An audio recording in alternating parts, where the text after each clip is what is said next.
Halo Bapak Ibu semuanya, puji Tuhan kita sama-sama ketemu di tempat ini.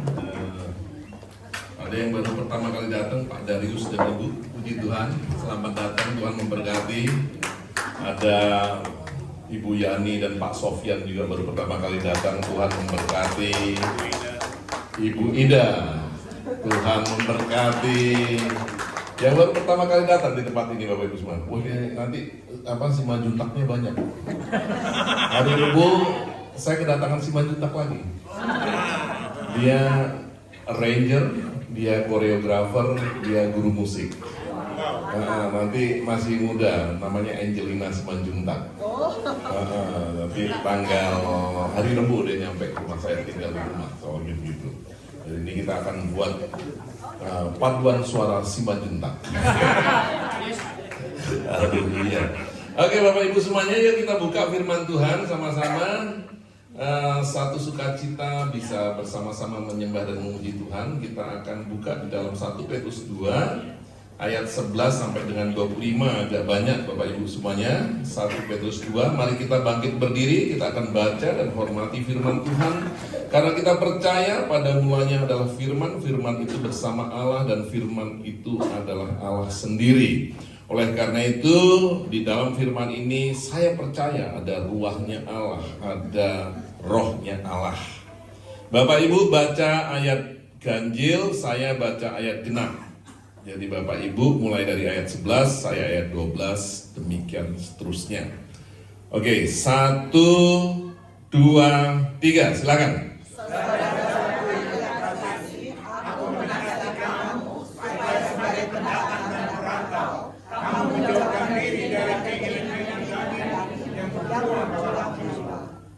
Milikilah cara hidup yang baik di antara bangsa-bangsa yang tidak mengenal Allah, supaya apabila mereka memfitnah kamu sebagai pelaku kejahatan, mereka dapat melihatnya dari perbuatan-perbuatanmu yang baik dan memuliakan Allah pada hari Ia melawat mereka. 13.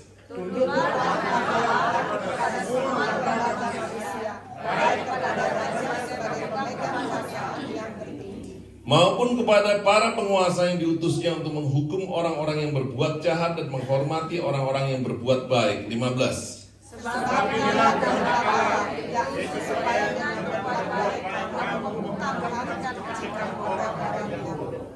Hiduplah sebagai orang merdeka dan bukan seperti mereka yang menyalahgunakan kemerdekaan itu untuk menyelubungi kejahatan mereka, tetapi hiduplah sebagai hamba Allah. 17.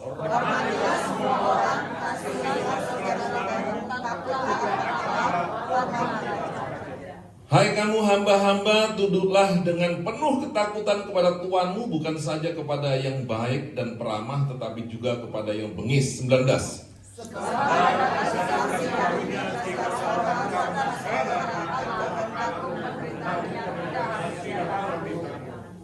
Sebab dapatkah disebut pujian jika kamu menderita pukulan karena kamu berbuat dosa, tetapi jika kamu berbuat baik dan karena itu kamu harus menderita, maka itu adalah anugerah di hadapan Allah. 21. Sebab untuk kamu Kristus telah memerintahkan kamu dalam meninggalkan supaya kamu ikuti dia. Ia tidak berbuat dosa dan tipu tidak ada di dalam mulutnya. 23. Ketika ia dicaci maki, ia tidak berbalas dengan caci maki. Ketika ia berkata, ia tidak mengancam, tetapi ia berkata kepada dia yang menghakimi. Ia sendiri telah memikul dosa kita di dalam tubuhnya di kayu salib, supaya kita yang telah mati terhadap dosa hidup untuk kebenaran. Oleh bilur-bilurnya kamu telah sembuh. 25 sama-sama. Sebab dahulu kamu sesat seperti domba, tetapi sekarang kamu telah kembali kepada gembala dan pemelihara jiwamu. Yang percaya katakan amin. Silakan duduk Bapak Ibu semuanya. Haleluya. Puji Tuhan, luar biasa Bapak Ibu semuanya. Saya katakan hari ini judulnya adalah perbuatan baik. Orang Kristen kadang-kadang kalah perbuatan baiknya sama orang non-Kristen. Saya dulu pernah punya satu anak tinggal waktu saya masih tinggal di Clarinda ini dan Clayton. Ada satu anak tinggal sama saya, ini orang bukan Kristen. Ada satu anak lagi Kristen, 2 orang tinggal di rumah saya. Yang non Kristen ini jauh lebih bagus. Dia orang Buddha Bapak Ibu semua, karena dia takut karma. Karena dia percaya kalau dia berbuat baik akan dapat kebaikan lebih lagi, kehidupan setelah kematian. Tapi orang Kristen enggak Bapak Ibu semuanya, karena mungkin dia ngerasa semuanya karena anugerah, jadi nggak usah berbuat baik.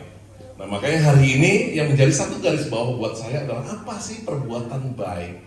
Perbuatan baik apa nih yang Tuhan katakan di sini? Karena Tuhan mau melihat setiap kita orang-orang percaya ini berbuat baik, Bapak Ibu semuanya. Kan gitu. Tapi perbuatan baik yang bagaimana? Kalau cuma perbuatan baik yang sama dengan orang tadi, Bapak Ibu semuanya, saya pikir orang non-Kristen jauh lebih baik. Tapi ada perbuatan baik yang Tuhan mau, yang betul-betul menjadi perkenanan bagi Tuhan, menjadi satu korban. Kan Bapak Ibu kalau baca di sini dari ayat 1 ini dikatakan gini, bahwa setiap kita yang percaya, yang sudah merasakan kebaikan Tuhan akan dijadikan rumah Tuhan untuk mempersembahkan korban rohani yang berkenan di hadapannya. Karena Kristus Yesus Tuhan. Nah ini ada judulnya di 345, itu Bapak Ibu semuanya. Buat setiap kita yang sudah menerima kebaikan Tuhan. Kan gitu. Pertanyaannya, kalau kita rumah kita juga jadi royal priesthood, dari pagi udah dikorbankan Imam Makin Rajani. Terus mana korbannya? Korban rohani yang berkenan karena Kristus, Bapak Ibu semuanya. Ayat 45 begitu katakan. Nah ini saya percaya betul di ayat 11 dikatakan bahwa kita harus berbuat baik, Bapak Ibu semuanya. Dari 11 sampai 25 perbuatan-perbuatan baik. Saya percaya perbuatan baik inilah yang menjadi satu korban yang berkenan. Karena apa yang Tuhan mau ketika kita berbuat baik, pasti ada korban yang hilang dari hidup kita. Jadi kalau kita mau berbuat baik yang gampang-gampang aja, kan selalu ada quote gitu, berbuat baik itu gampang. Kalau yang gampang. Kalau kita mau berbuat baik yang gampang, ya nggak ada bedanya dengan yang lain. Tapi ketika kita mau berbuat baik, tapi kita rugi, ini yang Tuhan mau. Karena tadi dikatakan di ayat 21, seperti Tuhan Yesus, dia berbuat baik untuk menyelamatkan setiap daripada kita, sehingga dia korbankan hidupnya untuk memberi hidup kepada setiap kita. Kita mati, kita menjadi hidup. Ini satu kerugian sebenarnya Bapak Ibu semuanya kan gitu.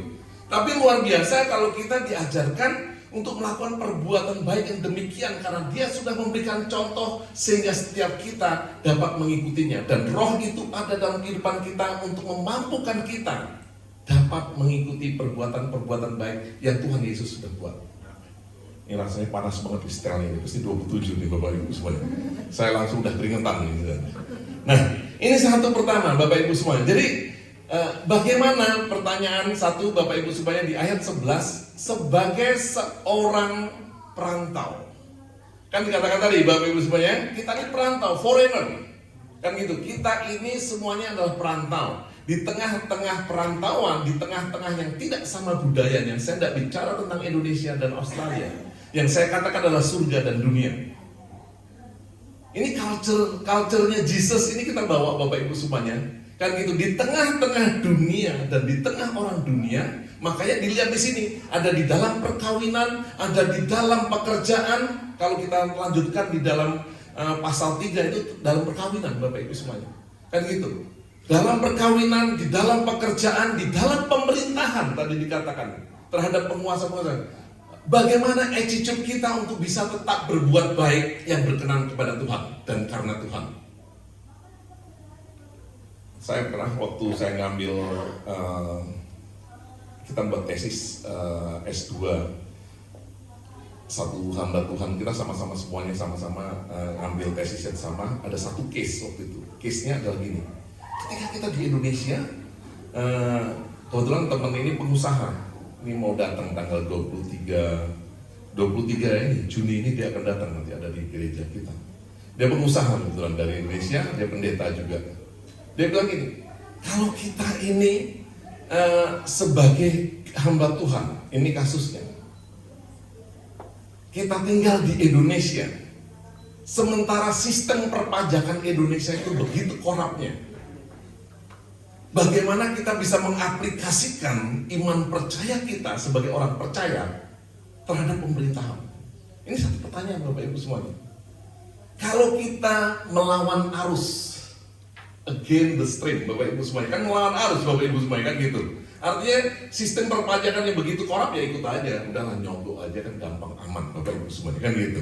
Pendeta, orang Kristen, pengusaha Kristen semuanya ya nyogok aja, gampang kan? Daripada kita mau stand di dalam kebenaran tambah jadi masalah. Nah, ini yang saya mau katakan sama-sama Bapak Ibu semuanya, ini yang waktu itu dari kita semuanya ada sekitar berapa ya, 15 student waktu itu dalam diskusi, semuanya pada ngomong ini, ya mau apa lagi? Toh kita hidup di dunia kan gitu. Ya udahlah, daripada masalah dia minta 100.000 tambahan 500.000, kasih aja toh kita punya lebih. Bapak Ibu semuanya saya mau katakan, berani nggak kita stand di dalam kebenaran? Against the stream. Ini yang sama toh. Kejadian kita di sini pun sama. Bagaimana budaya yang ada di Australia? Saya kemarin cerita di gereja. Baru nyampe di sini seminggu. Ini untung bukan orang Kristen. Di rumah saya. Dia ngomong gini langsung, Pak Ivan, udah minggu ketiga dia ngomong, saya pindah. Kenapa Eka kok kamu pindah? Karena partner saya mau datang. Wih, keren nih partner. Bukannya kamu punya istri, saya bilang gitu. Bukannya kamu punya anak, saya bilang gitu. Iya Pak, cuman istri saya nggak cocok sama orang tua saya, jadi saya pilih orang tua. Dan saya nggak mungkin tinggal di rumah bapak seorang pendeta dengan partner saya bilang, sehingga saya harus pindah, dia bilang gitu.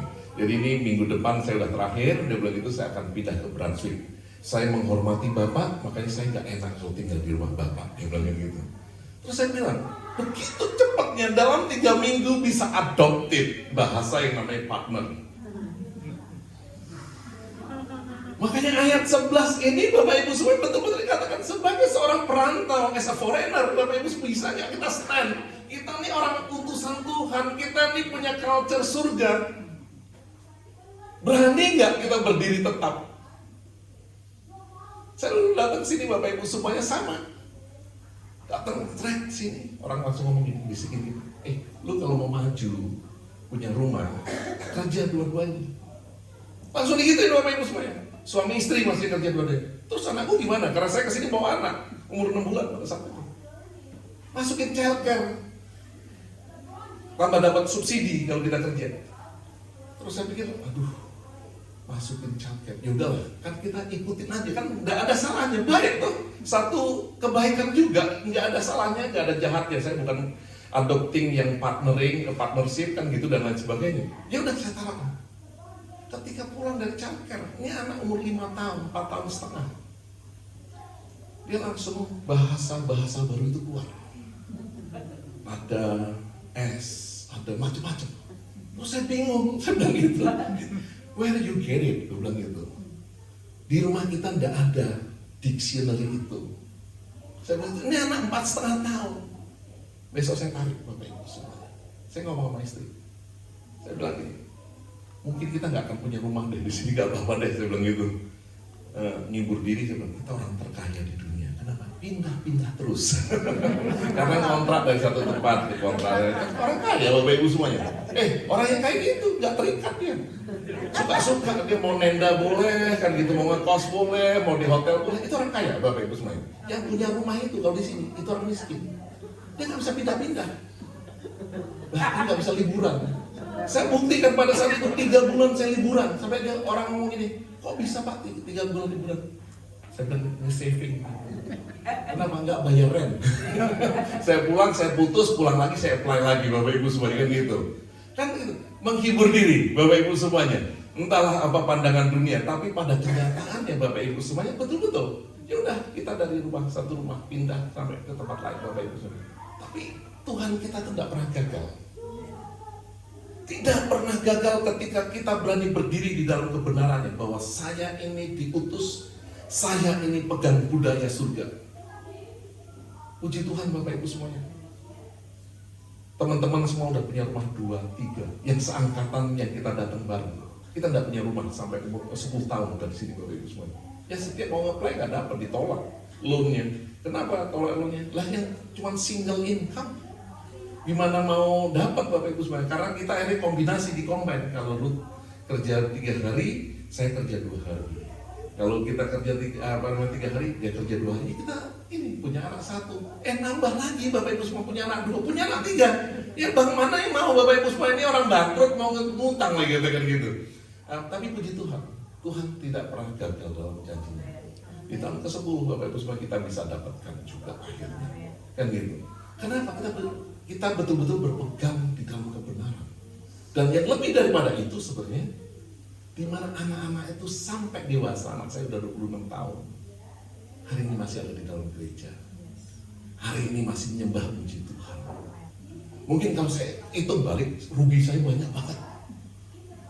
Maksudnya kalau kita kerja berdua berapa, saya suka hitung-hitung karena saya ini suka matematika Bapak Ibu semuanya kan gitu. Tapi terus saya pikir lagi, Tuhan ngomong ini matematika itu berbeda. Kalau kamu kehilangan anak, kamu beli berapapun gak akan terbayar.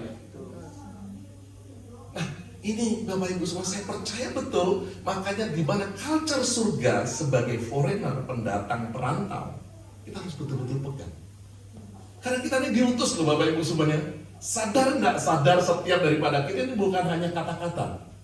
Kalau kita berani berdiri dalam kebenaran, maka saya percaya Tuhan tidak akan pernah gagal akan janji.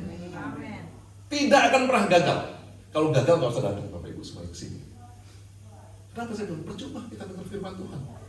Kita ragukan kok janjinya. Tidak akan pernah gagal. Walaupun tampaknya gagal, kita sempat berdoa, Tuhan, masa sih kau yang punya langit dan bumi, rumah aja kita nggak punya. Satu hari datang hamba Tuhan, akhirnya kebelilah rumah pertama itu 2 kamar. Anaknya saya 3, Bapak Ibu semuanya. Saking kita nggak ngomong karena rumahnya townhouse Bapak Ibu semuanya, jadi nggak kelihatan dong. Kan gitu, tamu itu datang, saya tuh tinggal di kamar saya supaya mewahkan tamu Bapak Ibu semuanya kan gitu. Kita sekamar berlima. Terus supaya si tamunya tahu, karena apa, dia buka lemari ada baju saya di situ. Terus dia ngomong, Pak, ini kamarnya Bapak ya? Dia bilang gitu. Saya pikir kamarnya banyak, dia bilang gitu. Oh enggak apa-apa, kan tamu, toh cuma seminggu saya begitu, enggak ada masalah. Oh enggak mau, besoknya dia tidur di sofa Bapak Ibu semuanya kan gitu. Tapi ini yang saya mau katakan Bapak Ibu semuanya, janji Tuhan tidak akan pernah gagal ketika kita benar-benar berdiri di dalam kebenarannya. Kita pegang itu, bahwa kita ini punya satu identitas surgawi. Kita diutus Bapak Ibu semuanya. Apapun yang buat kita ragu, apapun yang buat kita seolah-olah gagal, Tuhan tidak pernah gagal. Bahkan Tuhan izinkan untuk membentuk kita kuat di dalam Dia. Makanya ini culture surganya Bapak Ibu semuanya. Sebagai perantau dan pendatang yang dicoba oleh dunia untuk sama dengan mereka, adopting their culture Bapak Ibu semuanya, kita berani berdiri dalam kebenarannya. Makanya dikatakan tadi apa? Di mana daging dengan jiwa kita ini bertentangan Bapak Ibu semuanya di ayat 11. Karena kita lihat betul-betul kita ini didisplay betul bagaimana dunia dan bagaimana surga Bapak Ibu. Tapi percayalah, sukacitanya itu luar biasa. Yang dunia ini sementara, kesukaannya pun sementara. Tadi pagi saya ceritakan, saya dengar satu khotbah waktu saya berangkat ke gereja pagi-pagi, ke ibadah pagi. Di khotbah ini pas dia bicara tentang Efesus 4, bersukacitalah dan bersukacitalah selalu. Pendetanya ngomong, pikirkan yang baik-baik. Ya memang iya kan, pikirkan yang bagus, yang baik, kan itu yang datang dari Allah kan gitu. Oh betul. Contohnya dia ngomong, holiday ke Hawaii. Dia bilang gitu, pasti kamu penuh sukacita. Terus dia bilang itu jalan-jalan yang enak, makan yang enak, kamu akan tetap bersukacita. Terus dalam hati saya, kayaknya enggak gitu deh. Paulus ketika menulis aja dia ada di dalam penjara. How can you imagine that he can eat well? Kan gitu, nggak mungkin dia ini makan yang enak gitu loh kan gitu. Apalagi zaman dulu, zaman sekarang ya ada human right lah. Di Australia nggak mungkin kita dikasih apa kayak siapa namanya? Yang orang Cianjur nih, orang Kristen. Siapa? Nasi jagung. Bukan nasi jagung, ada satu lagi orang Cianjur nih kemarin nih yang Islam jadi Kristen itu. Dikasih makan apa sama yang jenderal polisi itu? KC, kan gitu. Kan gitu, nggak mungkin gitu loh. Kan gitu kalau di Australia ini. Kan gitu, bukan PC, KC. Kan gitu. Kita bisa bayangin Paulus tuh gimana tersiksanya pada saat itu, kan gitu. Tapi dia bisa bicara tentang sukacita. Saya percaya sukacita itu bicara tentang sukacita apa Bapak Ibu semua. Sukacita ketika kita melihat orang lain diselamatkan. Ketika saya lihat anak saya diselamatkan, mungkin saya nggak perlu keluar negeri. Saya nggak perlu makan enak. Saya nggak perlu yang lain-lain Bapak Ibu semua. Yang penting dia nggak rebel sama saya. Ini semuanya bapak-bapak di sini. The most hurtful thing in life ketika anak kita ngelawan, ketika anak kita rebel, ketika anak kita nggak punya respect. Dan Australia pun tahu, sampai di pinggir jalan dia bilang, respect start from home. Gede nggak Bapak Ibu sering lihat nggak tuh jalannya di ini, sign-nya di pinggir jalan, jualan rumah itu sebenarnya, cuma dia quoting, dia jualan rumah gitu loh. Respect start from home, you know that. Why you did? Kan gitu. Itu cuma jualan rumah Bapak Ibu semua. Maksudnya rumah itu tempat pertama belajar kan gitu. Karena apa? Karena begitu banyak. 18 tahun dia left. Bukan hanya left WA Bapak Ibu semua, left rumah beneran.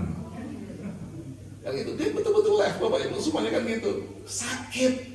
Orang kita di grup WA jadi tinggal left aja kita sakit Bapak Ibu semua. Ya Kak Ida ya. Soalnya itu Ida nih live dari grupnya kita gitu. Jadi saya bilang gitu. Jadi ini saya mau katakan sama-sama Bapak Ibu semuanya kan gitu.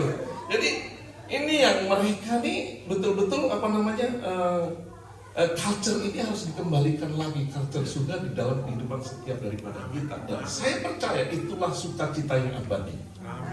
Sukacita sejati dalam kehidupan setiap daripada kita. Nah makanya, tapi untuk dapatkan sukacita ini ada penderitaan loh. Nah ini dia yang dibilang perbuatan baik. Saya nggak usah cerita dulu keluar Bapak Ibu semuanya.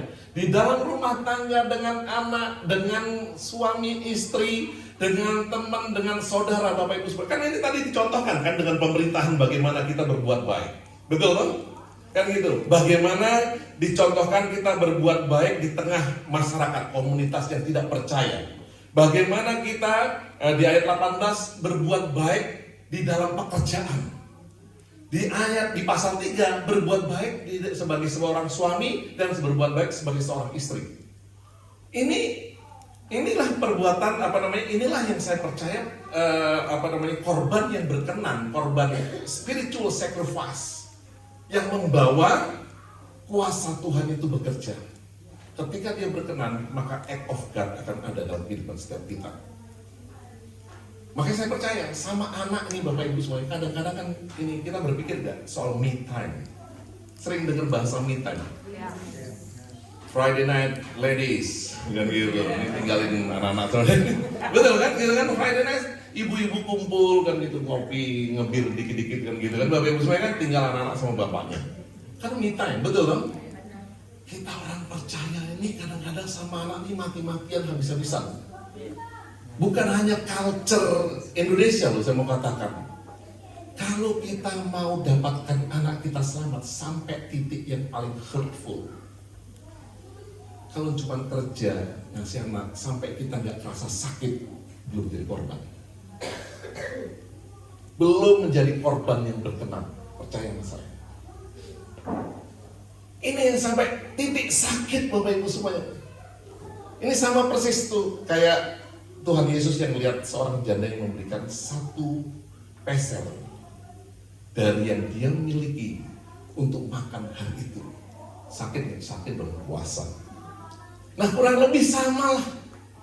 Ketika kita seorang ayah, seorang bapak terhadap anak kita, mau nggak kita sampai titik itu? Percaya Bapak Ibu Saudara, ketika kita sampai titik itu karena Tuhan yang akan bertindak. Itu perbuatan baik. Tuhan yang akan bertindak karena dia tahu, dia lakukan karena aku. Itu act of God. Di situ living sacrifice yang betul-betul berkenan di hadapan Tuhan, Bapak Ibu semuanya. Makanya tadi dikatakan di ayat ini adalah kehendak Tuhan. Kalau cuma berbuat baik saja, banyak orang melakukan. Tapi di mana kita berbuat baik, Bapak Ibu, supaya kita udah baik nih, masih disalahin. Tanya itu Ida. Loh, kalau aku ngomong bisa. Tanya itu udah baik sama anaknya, kan itu disalahin terus. Betul nggak toh? Nah, itu dia kan. Saya mau katakan betul Bapak Ibu, kadang-kadang kita ngomong sampai seberapa batas saya bisa. Bahkan kita klaim, kita ngomong ini, manusia ada batasnya, sabar ada batasnya. Tapi Tuhan mau kita pakai Dia yang tidak terbatas. Ketika kita nggak ada batasnya, maka kuasa Tuhan itu bekerja. Kenapa nggak ada batasnya? Karena Tuhan, He is unlimited, we are limited. Tapi ketika kita pakai Dia, betul-betul kuasa itu bekerja. Makanya saya bilang, ini persembahan rohani yang berkenan, perbuatan baik, membawa act of God, membawa kuasa Tuhan, Bapak Ibu semua bekerja. Makanya saya bilang, kekristenan bukan hanya satu teori. Kalau ini His will, maka saya percaya kehendaknya dilakukan dalam hidup kita, maka perkenanannya terjadi dalam kehidupan kita.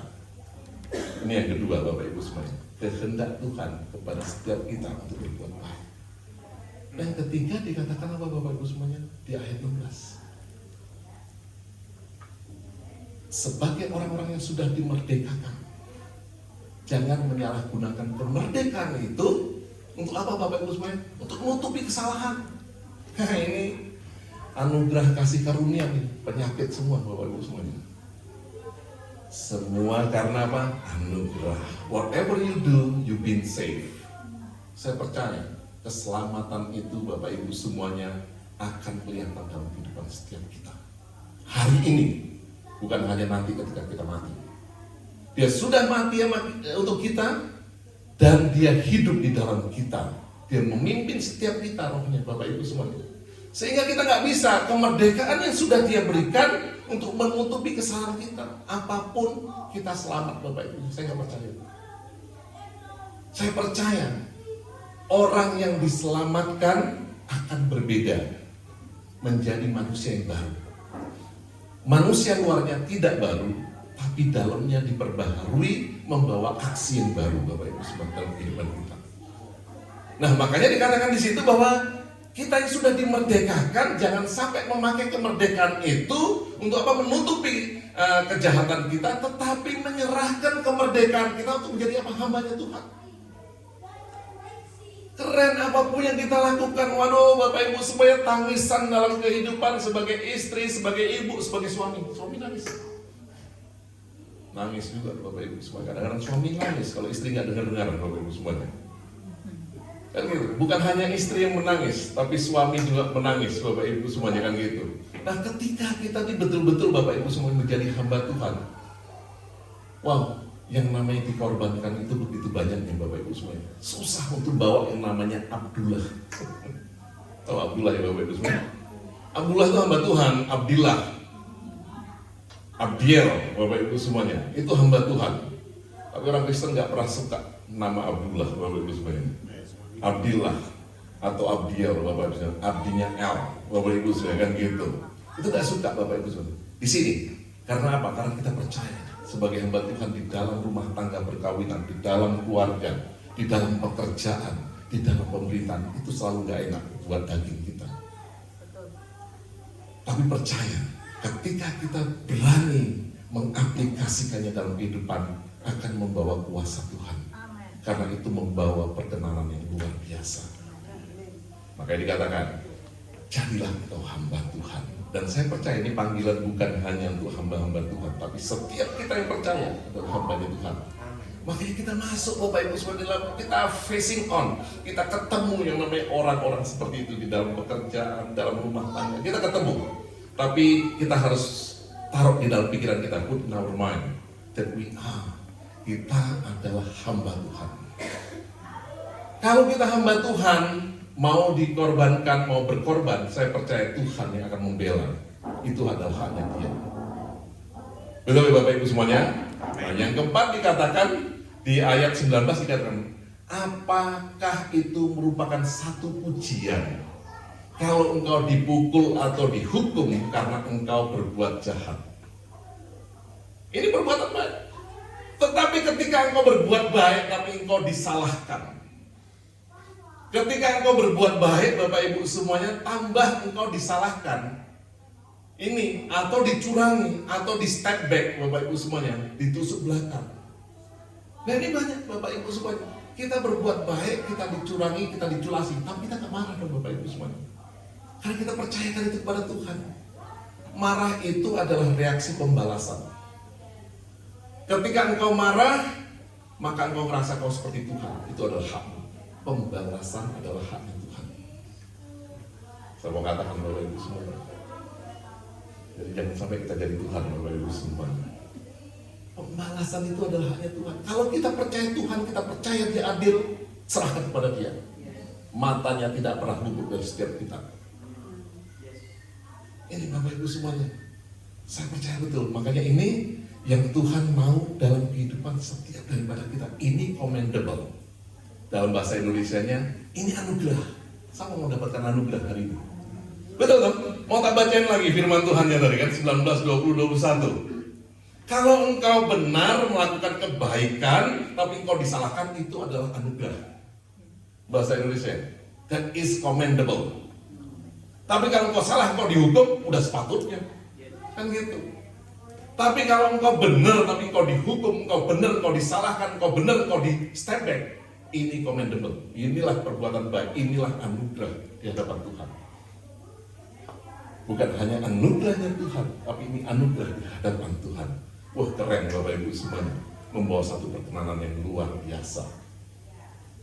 Tapi tidak gampang, karena kita ini udah terkontaminasi oleh dunia. Coming back to the first 11 tadi yang ayat 11 dikatakan kita ini betul nggak pegangan tadi bahwa kita ini adalah seorang pendatang perantau, kan gitu. Kalau kita berpegang bahwa kita ini pendatang dan perantau, maka kita keep the culture of heavenly culture Bapak Ibu semuanya, culture-nya surga. Makanya dibilang gini di ayat 24, saya bacakan terakhir di ayat 24 dikatakan bahwa Ia sendiri telah memikul dosa. Tadi dicontohkan kepada Tuhan kalau kita tidak terima. Jangan berargumentasi sama saya, tapi berargumentasi dengan firman Tuhan. Betul toh? Ayat 21 sampai 23 kan Tuhan sendiri mencontohkan, dan ini step. This is the calling. Kan gitu, to suffer, kan gitu, untuk menderita karena berbuat baik, bahkan kita disalahkan, bahkan kita menderita.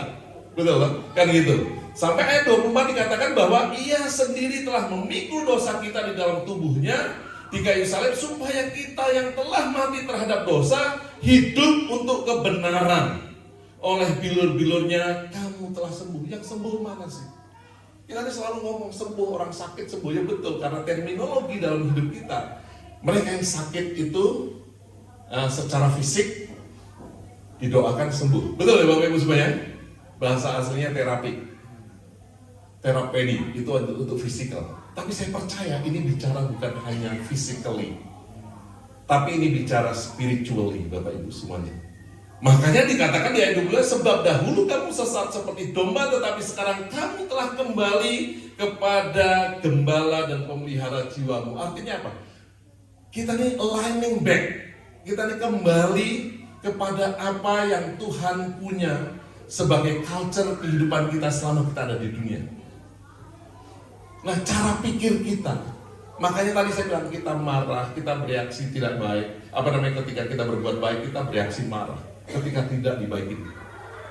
Karena apa? Karena culture dunia ini. Tapi Tuhan mau kita kembali seperti gembala pemelihara jiwa kita. Dia yang tidak dosa dibuat dosa karena kita. Bahkan Dia mati di atas kayu salib. Siapa sih kita nih? Tadi pagi disampaikan firman Tuhan. Siapa kita nih? Apa baiknya kita? Kenapa Tuhan memilih kita? Nggak ada apa-apanya Bapak Ibu semuanya. Oh hari ini kita di sini baik-baik Pak. Kita nggak pernah masuk penjara. Kita bukan narapidana. Kita nggak maling. Karena nggak ketahuan. Sering maling. Waktu kerja maling waktu. Betul kan? Waktu nggak ada tanda speeding kita maling speeding. Waktu kamera ditulis gitu, dari kamera baru kita rem break kan gitu kan, Bapak Ibu. Paling gitu semuanya. Cuman bedanya kita nih nggak tertangkap aja gitu loh. Kan gitu, sama Bapak Ibu. Tapi Tuhan mau kita dikembalikan mentalitas tadi kembali kepada Dia.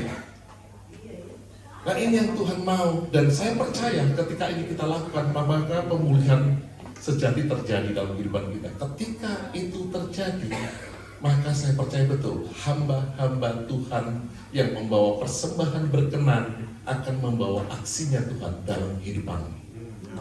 Banyak orang akan diselamatkan Bapak Ibu semuanya. Ini membawa satu perbedaan dalam kehidupan setiap kita. Ini membawa kuasa dalam hidup kita. Kita mau lihat sama-sama. Saya selalu challenge ini Bapak Ibu semuanya. Yuk mari. Kadang-kadang saya bikin ini, ya terserah Tuhan aku, pokoknya apapun teologinya, saya cuma percaya satu firman-Mu saja. Karena banyak banget dari teologi itu pemikiran juga daripada manusia. Tapi saya selalu pegang firman Tuhan saja. Saya selalu challenge orang ini, yuk mari aplikasikan. Kita lihat keluarga kita. Kita lihat pemulihan anak-anak kita. Kita melihat pemulihan kesehatan kita. Kehidupan kita secara ekonomi, kita mau melihat semuanya Bapak Ibu semuanya. Karena Tuhan itu peduli, Tuhan itu tahu, Tuhan itu mengetahui. Saya percaya betul, ketika kita berpegang pada firman-Nya betul-betul Bapak Ibu semuanya, maka Dia akan beraksi. Karena apa yang kita lakukan itu betul-betul membawa perkenanan di hadapan Dia. Nah makanya saya percaya betul, inilah perbuatan baik yang betul-betul menjadi spiritual sacrifices di dalam kehidupan yang akan membawa aksinya Tuhan. Mujizat terjadi dalam hidup kita melalui kita Bapak Ibu sekalian. Sukacita surga ada dalam kehidupan kita, bukan karena dunia, bukan karena kondisi yang baik-baik saja, bahkan di tengah ketidakbaikan masih gak sih punya sukacita? Di tengah tekanan masih punya gak sih damai sejahtera? That is really hard Bapak Ibu semua. Tapi saya percaya orang-orang yang betul-betul menjadi hambanya di tengah apapun situasinya, sukacita kita berjalan. Karena sukacita itu bukan datang dari dunia. Amin Bapak Ibu semuanya. Mari kita berdoa. Terima kasih Tuhan, kami percaya kami adalah pendatang, perantau. Oleh karena itu Tuhan, di tengah-tengah orang yang tidak percaya, kami mau pegang Tuhan kebenaran firman-Mu menjadi orang-orang surgawi, di mana daging kami bertentangan dengan jiwa kami, tapi kami tahu kebenaran firman-Mu iya dan amin ya Tuhan. Dan kami mau melakukan kehendak-Mu di dalam kehidupan ini ya Tuhan, untuk melakukan perbuatan-perbuatan baik Tuhan. Mungkin kami sudah berbuat baik, kami tetap disalahkan. Bahkan kami tidak diterima kasihi Tuhan. Bahkan Tuhan, kami ditusuk dari belakang. Kami percaya Tuhan hari ini Tuhan, perbuatan baik yang Kau kehendaki ini akan membungkamkan banyak orang Tuhan. Sehingga orang-orang yang tidak mau mengenal Tuhan, dia melihat Tuhan dari kehidupan setiap daripada kami. Terima kasih kalau Tuhan percayakan kehendak-Mu ini melalui kehidupan setiap daripada kami. Dan hari ini Tuhan, kami mau melakukan perbuatan baik karena kami adalah hamba-Mu. Kami serahkan Tuhan hidup kami untuk melayani Engkau. Dan apapun yang kami lakukan bukan untuk mencari pujian sendiri, tapi karena Tuhan ada dalam kehidupan kami. Dan kami mengucap syukur kalau kami diberikan kekuatan Tuhan untuk menanggung penderitaan, bahkan tekanan. Bahkan ketika kami melakukan kebaikan Tuhan, kami ditekan lebih lagi Tuhan, karena kami sadar kami lakukan untuk Tuhan. Dan ini adalah anugerah kalau kami dipercayakan ini Tuhan untuk melakukannya, sehingga kami kuat di dalamnya. Terima kasih ya Tuhan. Dan kami percaya hari ini pemulihan terjadi di jiwa kami Tuhan, akan membawa pemulihan pada tubuh kami, akan membawa pemulihan Tuhan di dalam pengertian-pengertian kami. Kami sejalan dengan kehendak Tuhan, kami sejalan dengan pemikiran Tuhan. Terima kasih ya Tuhan, materaikan firman-Mu hari ini. Dan kami percaya Tuhan, Kau ada di tengah-tengah kami, Kau yang melihat setiap daripada kami Tuhan. Di dalam nama Tuhan Yesus Kristus kami yang percaya dan kami yang menerima, katakan amin.